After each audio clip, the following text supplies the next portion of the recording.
ولقد خلقنا الإنسان ونعلم ما توسوس به نفسه ونحن أقرب إليه من حبل الوريد إذ يتلقى المتلقيان عن اليمين وعن الشمال قعيد ما يلفظ من قول إلا لديه رقيب عتيد وجاءت سكرة الموت بالحق ذلك ما كنت منه تحيد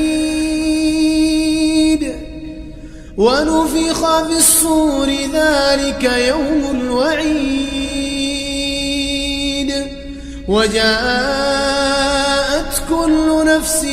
معها سائق وشهيد لقد كنت في غفلة من هذا فكشفنا عنك غطاءك فبصرك اليوم حديد وقال قرينه هذا ما لدي عتيد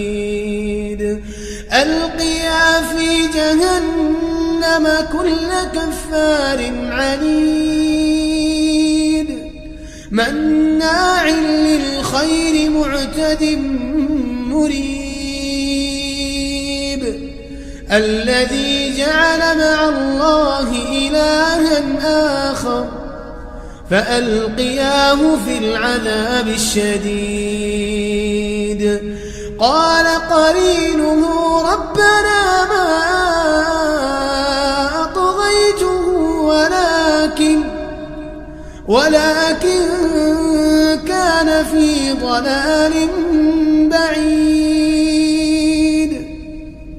قال لا تختصموا لدي وقد قدمت إليكم بالوعيد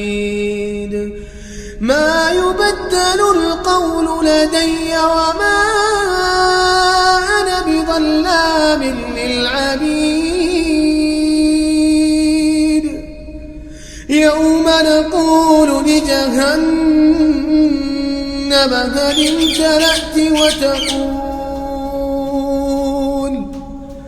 يوم نقول لجهنم هل امتلأت وتقول هل من مزيد